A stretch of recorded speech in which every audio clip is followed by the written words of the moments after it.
जानते हैं कि पूरी बाइबल में कभी भी किसी भी औरत की प्रार्थना अधूरी नहीं गई। जब जब एक औरत ने प्रार्थना की तब तब परमेश्वर ने उसका उत्तर दिया। क्या होता है जब एक माँ भविष्यवाणी करती है? बाइबल में नए नियम में 2 औरतें परमेश्वर के चमत्कार के जरिए गर्भवती होती हैं। एक थी एलिशिबा जिसका पति जकरिया था। एलिशिबा बांझ थी और परमेश्वर ने उसे उसकी बूढ़ी उम्र में बेटे के साथ आशीषित किया। और दूसरी थी मरियम जो प्रभु यीशु मसीह की माँ थी, जो कुंवारी गर्भवती हुई और पवित्र आत्मा के द्वारा गर्भवती पाई गई। यूहन्ना अध्याय 2 में लिखा, फिर तीसरे दिन गलील के काना में किसी का विवाह था और यीशु की माता भी वहाँ थी। यीशु और उसके चेले भी उस विवाह में निमंत्रित थे। जब दाखरस कम हो गया तो यीशु की माता ने उससे कहा, उनके पास दाखरस नहीं रहा। यीशु ने उससे कहा, हे महिला, मेरा इससे क्या लेना देना, अभी मेरा समय नहीं आया। उन दिनों में बारात 7 दिन तक रहती थी और 7 दिन तक विवाह का जश्न चलता था। और अगर विवाह में खाना या दाखरस कम पड़ जाए तो उस परिवार के लिए सारी उम्र के लिए ये शर्मिंदगी का कारण होता था।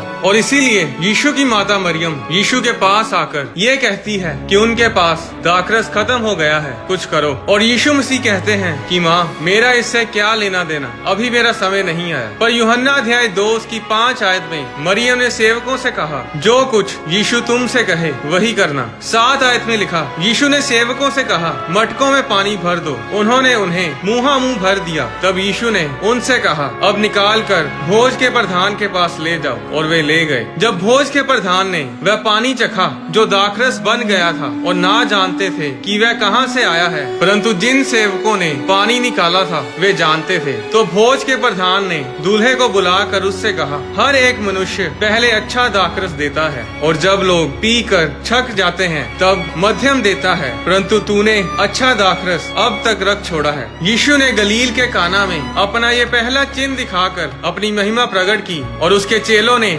उस पर विश्वास किया। क्या आप सोच सकते हैं कि पहला चमत्कार जो यीशु मसीह ने अपनी सेवकाई में किया वो उनकी माँ के कहने पर किया। माता मरियम ने सेवकों से कहा था कि जो कुछ यीशु तुमसे कहे वही करना, और सेवकों ने वैसा ही किया और चमत्कार हुआ। आज आशीष के लिए, छुटकारे और चमत्कार के लिए एक ही चीज की जरूरत है और वो है आज्ञाकारिता की। जो कुछ परमेश्वर कहे, उसका वचन कहे, उसे पूरा करना ही आशीष को लेकर आता है। बाइबल में ऐसा कई बार हुआ कि जब पुरुषों ने प्रार्थना की और उसका उत्तर उन्हें नहीं मिला। मूसा ने अपनी बहन मरियम के लिए कोढ़ से चंगाई के लिए परमेश्वर से प्रार्थना की थी, पर परमेश्वर ने कहा नहीं, वह 7 दिन के लिए छावनी से बाहर बंद रहे। 2 शमूएल अध्याय 12 उसकी 16 आयत में लिखा, दाऊद उस लड़के के लिए परमेश्वर से विनती करने लगा और उपवास किया और भीतर जाकर रात भर भूमि पर पड़ा रहा। तब उसके घराने के पुरनिये उठकर उसे भूमि पर से उठाने के लिए उसके पास गए, परंतु उसने ना चाहा और उनके संग रोटी ना खाई। 7वें दिन बच्चा मर गया।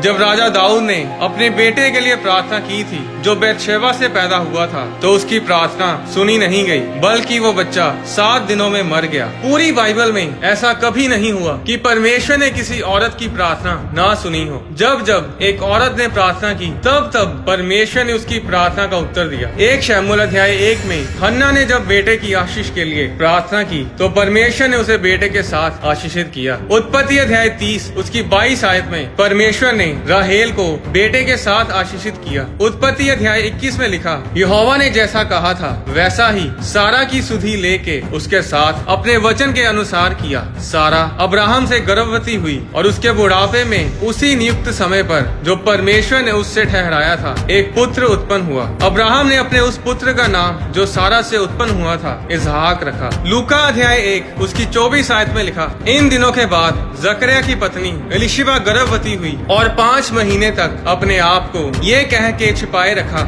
मनुष्यों में मेरा अपमान दूर करने के लिए प्रभु ने इन दिनों में कृपा दृष्टि करके मेरे लिए ऐसा किया है। लूका अध्याय 18 उसकी 1 आयत में लिखा, फिर यीशु ने इसके विषय में कि पुरुषों को नित्य प्रार्थना करनी चाहिए और हियाव नहीं छोड़ना चाहिए उनसे ये दृष्टांत कहा। किसी नगर में एक न्यायी रहता था जो न परमेश्वर से डरता था और न किसी मनुष्य की परवाह करता था। उसी नगर में एक विधवा भी रहती थी जो उसके पास आ आकर कहा करती थी, मेरा न्याय चुका कर मुझे मुझे मुद्दई से बचा। कुछ समय तक तो वह ना माना, परंतु अंत में विचार कर कर कहा, यद्यपि मैं न परमेश्वर से डरता और न मनुष्यों की कुछ परवाह करता हूँ, तो भी ये विधवा मुझे सताती रहती है, इसलिए मैं उसका न्याय चुकाऊंगा। कहीं ऐसा ना हो कि घड़ी घड़ी आकर अंत को मेरी नाक में दम करे। प्रभु ने कहा, सुनो, यह धर्मी न्यायी क्या कहता है। इसलिए क्या परमेश्वर अपने चुने हुओं का न्याय ना चुकाएगा, जो रात दिन उसकी दुहाई देते रहते हैं? क्या वह उनके विषय में देर करेगा? मैं तुमसे कहता हूँ, वह तुरंत उनका न्याय चुकाएगा। ये दृष्टांत, ये उदाहरण यीशु मसीह ने अपने चेलों को दी थी। किंग जेम्स बाइबल में लूका अध्याय 18 उसकी 1 आयत में लिखा कि पुरुषों को नित्य प्रार्थना करनी चाहिए और हियाव नहीं छोड़ना चाहिए। और ये बताते हुए यीशु ने उस विधवा औरत की उदाहरण अपने चेलों को दी थी। क्यों यीशु मसीह ने पुरुषों को प्रार्थना करने के लिए एक औरत की उदाहरण दी? आप पुरुषों को प्रार्थना करने के लिए प्रेरित करने के लिए किसी पुरुष ही की उदाहरण देंगे कि देखो, उस पुरुष ने इतनी देर प्रार्थना की और अपनी आशीष को पाया, इसलिए नित्य प्रार्थना करते रहो और हियाव ना छोड़ो। यीशु मसीह ने औरत का दृष्टांत, वो उदाहरण इसीलिए दी क्योंकि यीशु मसीह जानते थे कि औरत अटल होती है और वो जल्दी हार नहीं मानती। औरत को पता होता है कि कैसे गर्भ धारण करना है और कैसे उसे जन्म देना है। काफी साल पहले सन 1920 के आसपास एक औरत को एक बीमार बच्चे के लिए प्रार्थना करने के लिए बुलाया गया। जब वो औरत उस बच्चे के लिए प्रार्थना कर रही थी तो उसने परमेश्वर से कहा कि परमेश्वर, अगर आप इस बच्चे को चंगा करेंगे तो मैं वायदा करती हूँ कि मैं अपने अगले बच्चे को आपकी सेवा के लिए अर्पण कर दूंगी। वो बच्चा ठीक हो जाता है और वो औरत गर्भवती होती है। उसके बेटा पैदा होता है और वो उसका नाम कुछ ऐसा रखती है जिसका मतलब होता है बोलना।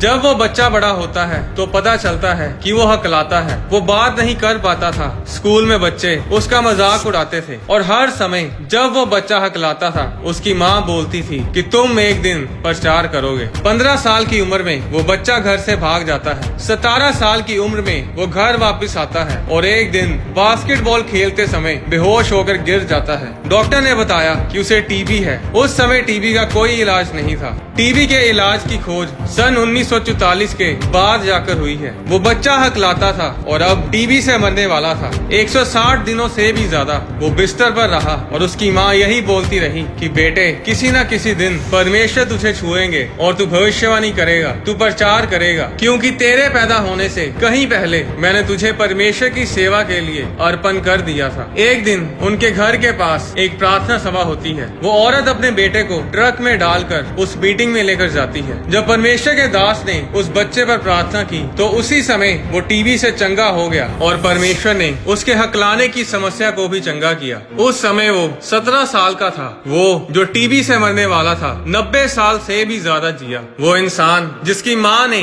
उस पर भविष्यवाणी करनी कभी बंद नहीं की, उसका नाम था ओरल रॉबर्ट्स। ओरल रॉबर्ट्स वो परमेश्वर के दास थे जो सन 1947 में दुनिया भर में बड़ी बेदारी लेकर आए। 1957 में 10 लाख रूहें उन्होंने बचाई। 1947 और 1968 के बीच उन्होंने 300 से भी ज्यादा क्रूसेड्स किए। ओरल रॉबर्ट्स की प्रेयर मीटिंग्स में लोग लंबी लंबी लाइंस में प्रार्थना करवाने आते थे और जब प्रार्थना होती थी वो उसी समय चंगे होते थे। लंगड़े दौड़ते थे, गूंगे बोलते थे और अंधे देखते थे। मार्क कस्टो जब 16 साल के थे तो वो शराब बहुत पीते थे। एक रात उन्होंने इतनी शराब पी कि उनके खाने की नाली फट गई और खून बहना शुरू हो गया। उनके दोस्तों ने उन्हें गाड़ी से बाहर फेंक दिया इस डर में कि वो कहीं गाड़ी में ही मर न जाए। उस समय मोबाइल फोन्स नहीं होते थे। किसी को कोई खबर नहीं थी कि वो कहाँ पर है। मार्क के पिता पास्टर थे। परमेश्वर ने उनके पिता से कहा कि मार्क मुसीबत में है और मैं तुझे दिखाता हूँ कि वो कहाँ पर है। मार्क उन्हें सड़क के किनारे पड़ा मिला। वो उसे घर ले आए और 4 घंटे तक वो वॉशरूम में खून की उल्टियां करता रहा। मार्क ने अपनी गवाही में बताया कि उस समय पहली बार मैंने शैतान को ये कहते सुना, तेरे माता पिता की प्रार्थनाओं से कुछ नहीं होगा, तू आज रात मरेगा और नर्क में सड़ेगा। मार्क से उस टाइम बोला नहीं जा रहा था, वो उल्टियां करे जा रहा था। मार्क ने बताया कि उसकी माँ बाहर कमरे में प्रार्थना कर रही थी। जब जब मार्क के कान में शैतान की आवाज आती थी कि तू मरेगा, उसी समय मार्क के कान में अपनी माँ की आवाज आती थी कि तू मरेगा नहीं, मार्क तू मरेगा नहीं, तू जिएगा। हर बार जब शैतान उसके कान में बोलता था कि तू मरने वाला है, उस शैतान की आवाज मार्क की माँ को सुनाई नहीं देती थी। वो सिर्फ मार्क के कानों में ही सुनाई दे रही थी। पर मार्क की माँ की प्रार्थना प्रोफेटिक थी। वो उसके ऊपर जिंदगी को घोषित कर रही थी। अगली सुबह उसके खाने की नली पूरी तरह से ठीक हो चुकी थी। वो पूरी तरह चंगा हो चुका था और वो शराब पीने की आदत से भी आजाद हो चुका था। और आज वो मार्क कस्तो, पास्टर मार्क कस्तो है और वो सारी दुनिया में परमेश्वर का सुसमाचार प्रचार करते हैं। उनकी माँ ने उन पर भविष्यवाणियां की थी कि मार्क तू प्रचार करेगा, और ऐसा ही हुआ। पुरुष की आदत है कि वो जल्दी ही आप छोड़ देते हैं। एक काम नहीं बना तो कोई बात नहीं, चिंता करने की जरूरत नहीं। पर औरत ऐसी नहीं होती। अगर औरत अटल हो जाए, जिद्दी हो जाए, तो जब तक वो काम ना हो जाए वो हिम्मत नहीं हारती। यीशु मसीह इंसानी बाप के जरिए पैदा नहीं हुए। मत्ती अध्याय 2 उसकी 13 आयत में प्रभु के एक दूत ने स्वप्न में यूसुफ को दिखाई देकर कहा, उठ, उस बालक को और उसकी माता को लेकर मिस्र देश को भाग जा, और जब तक मैं तुझसे ना कहूँ तब तक वहीं रहना, क्योंकि हेरोदेस इस बालक को ढूंढने पर है कि उसे मरवा डाले। स्वर्गदूत ने ये नहीं कहा कि उठ, अपने बालक और उसकी माता को लेकर मिस्र देश को भाग जा। स्वर्गदूत ने कहा, उठ, बालक और उसकी माता को लेकर जा। स्वर्गदूत ने यूसुफ को यीशु मसीह का पिता नहीं कहा, क्योंकि वो यीशु मसीह का पिता नहीं था। मरियम पवित्र आत्मा के जरिए गर्भवती हुई थी। अगर परमेश्वर पुरुष के स्पर्म के बिना बेटा पैदा कर सकता है, तो वो औरत के गर्भ के बिना भी बेटा पैदा कर सकता था। परमेश्वर का औरत के साथ एक बहुत गहरा संबंध है, इसीलिए उसने औरत के गर्भ को चुना और यीशु मसीह एक औरत के गर्भ के द्वारा इस दुनिया में आए। इसका मतलब ये नहीं कि पुरुष प्रार्थना करते हैं और उन्हें उत्तर नहीं मिलता। परमेश्वर हर किसी की सुनता है, पर माँ के दिल की एक अलग ही आह है कि जब वो प्रार्थना करती है तो स्वर्ग में हलचल होती है। जब यीशु मसीह क्रूस पर थे, यूहन्ना अध्याय 19 उसकी 25 आयत में लिखा, परंतु यीशु के क्रूस के पास उसकी माता और उसकी माता की बहन मरियम,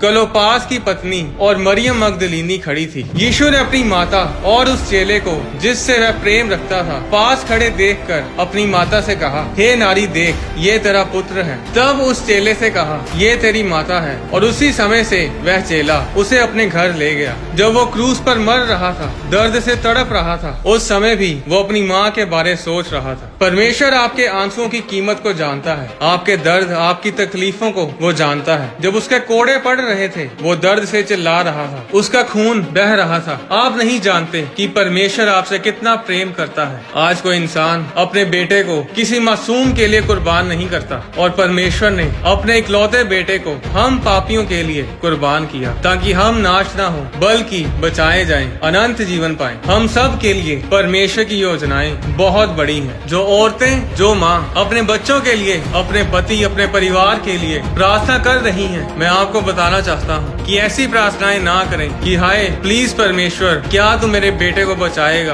क्या तू मेरे पति को बचाएगा, क्या तू मेरी जिंदगी में ये काम करेगा, वो काम करेगा। मैं चाहता हूँ कि आप उन पर घोषणाएं करें। जब आपका बेटा या बेटी गड़बड़ करके घर में आए तो उनको बोलो कि तू एक दिन परमेश्वर का दास बनेगा, तू एक दिन प्रचारक बनेगी, तू भविष्यवाणी करेगी, एक ना एक दिन परमेश्वर तुझे छुएगा। चाहे आपका बेटा आपको अपनी बकवास बंद करने के लिए कहे, उस समय चुप ना रहें। परमेश्वर के वचन को, घोषणाओं को उनके ऊपर बोलें। सिर्फ प्रार्थना ही ना करें, अपने बच्चों पर घोषणाएं करें, जिस तरह ओरल रॉबर्ट्स की माँ ने की, पास्टर मार्क की माँ ने की। अपने बच्चों को अपने घर में अपनी आवाज सुनने दो। अपने कमरे में बंद होकर चुपचाप प्रार्थना ना करें, अपने कमरे से बाहर आकर प्रार्थना करो और उनके कानों में आपकी घोषणाएं गूंजनी चाहिए। क्या आप जानते हैं कि यीशु मसीह को स्वर्ग में यीशु मसीह नहीं कहते? यीशु मसीह का नाम स्वर्ग में यीशु मसीह नहीं है। आने वाली वीडियोस में मैं आपको बताऊंगा कि आपके नाम का मतलब सही होना कितना जरूरी है। आपकी जिंदगी